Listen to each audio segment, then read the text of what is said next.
Next question. Yes. Were you aware of Funimation's, quote, Vic locks before it was mentioned in one of the affidavits? Adam Sheehan. Ooh, this will be good. While I was employed at Funimation, Funimation installed a security lock system to separate employees from the voice actors and the recording studio. Other employees and I referred to the locks as Vic locks. Supposedly, they were meant to keep him from bothering the other departments looking for roles, and supposedly they were meant to keep him from hitting on other employees. This guy has become notorious around the studio. I had never met him, but I'd heard about him wanting to be the next Vic Mignogna, but instead of Mignogna, he'd say Mignogna. I am the next Vic Mignogna. So it's like, clearly you know how to pronounce his name. You are so going to be the next Vic. But of course, you know, my overall goal is to someday be an anime voice actor. He had gone into the studios at Funimation a while ago and had started performing a monologue for the talent coordinator, and she was like, I don't like cast. So he was asked to leave then. He kept trying to audition, and I think somebody gave him like a break and let him do a walla maybe, and he just is not very good. Hi, this is Captain Porno Hair with the weather. This particular character, then later, he had moved from... Real quick, unless it's not abundantly obvious, I just love the fact that that is Jamie Marchi, literally the one telling the story. Tennessee. Hardest working anime fan in the Tennessee Valley, and damn proud of it. That's Johnny I'll talk He about. voice actor at Funimation, and we were at this panel. This guy, I didn't know who he is. He's dressed as like the Avatar dude, and he's sitting in the front with his hand up. We didn't even introduce ourselves yet. He's got his hand up, and we all introduce ourselves, and Christopher Bevins is talking and starts to act like he's going to take questions, but then he stops and starts talking more, and I realize he's agitating this guy on purpose. I was like, what's he doing? And then finally he's like, okay, what's your question? Because he knew who the guy was, and he knew the history and all that stuff. So the guy stands up and puts his hands behind his back and like takes a stance. And I don't know if it was adrenaline or just crazy, but he was shaking uncontrollably while he was talking. That's so sad. And stood up and said he was the next Vic Mignogna. I am the next Vic Mignogna. And he knew it, and he needed to know what he needed to do because he was told he needed to go to Flower Mound or live in Texas and do theater. And he's done 2 plays, and he went to the finest acting schools in Chattanooga, Tennessee, which made me laugh because I thought he was joking. So I'm like, oh, he's serious. Because everything's a giant fucking joke to you. Serious. So she continues to crack up the entire time. And he demands to know what he needs to do. And at one point during this, I was like, oh my gosh, you could have a gun. You could really have a gun. And Christopher Bevins dealt with it really well. He was like, look, you have to have a positive attitude. You cannot come in expecting to be treated a certain way because you think you're good.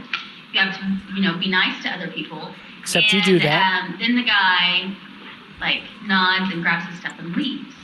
Later, he, cornered another voice actress, sought the weakest, that he saw the weakest of the pack, cornered her, She's talking about Samantha Inoue Hart, by the way.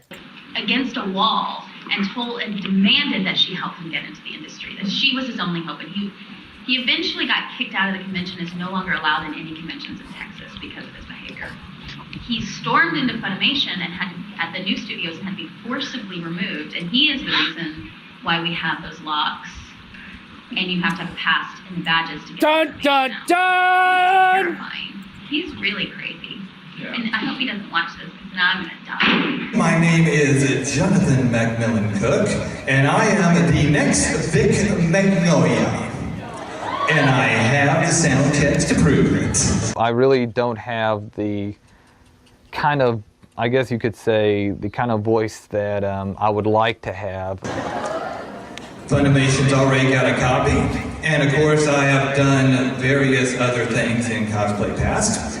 I have danced. I have run around with no shirt on. So all you people out there who need a copy of this, Now I need eye I bleach. have 3 of them. And if you're an independent person out I there, need a copy. any kind of work with me, I'll be more than happy to talk to you. In the meantime, everybody out there enjoy the convention. Thanks.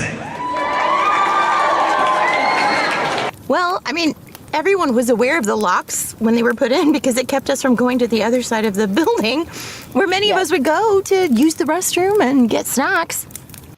So I just want to point out real quick that both Adam Sheehan, whose affidavit we heard earlier, and Jamie and Monica are extremely careful to allow the audience to their podcast, or to the people who are experiencing all the stuff that was unfolding when all this was going to court, to believe that the term Vic Locks represents Vic Mignogna and not the fact that Johnny Otaku, because you'll notice what Adam Sheehan said is that the other employees and I referred to them as Vic Locks. It doesn't say that they were put in because of Vic or that they were meant to keep Vic out. This guy, Johnny Otaku, is obsessed with believing that he is the next Vic Mignogna, as he calls it. And so the term Vic Locks is a dig at Johnny Otaku more than it is about Vic, right? And so Adam Sheehan doesn't outright say we called them Vic Locks because Vic was a serial sexual assaulter or anything like that.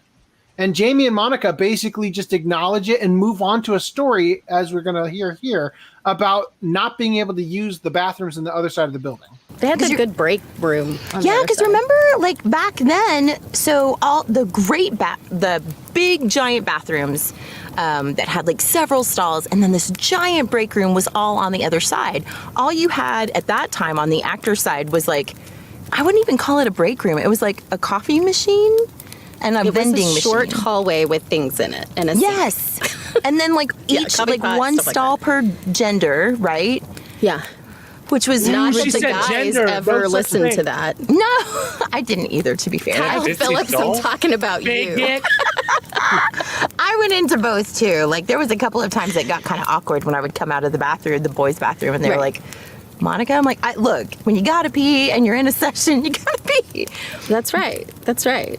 But I mean, Well, and- like we knew, but I think, actors started wondering why, because nobody told us why they were put up. Yeah. It just said, because you had It's to use just your punishment. badge. Like, Oh God! Nobody told told us. you, except you went on this big soliloquy about Yep. why the fucking locks exist. Yeah, Nobody fucking told you. You already nobody knew. told us, except that Jamie Markey, as I just showed you, is the one to reveal to the world why the Vic Locks exist. it wasn't even just a little bit. You had to use your badge to get to the other side. But it didn't take very long for everybody to figure out that it was because of Vic. Apparently, I guess I take back everything I said about them being careful to let their audience say. I've given them far too much credit. After showing you specifically Jamie Markey being the one to explain to you where the Vic Locks came from, I guess I'm completely wrong, and I should not have given them any benefit of the doubt here. he had been asked not to venture to that side of the building, and surprise, he didn't listen. He didn't think This is those rules exactly why applied to this him. case will so never they make had it to to court. lock him out.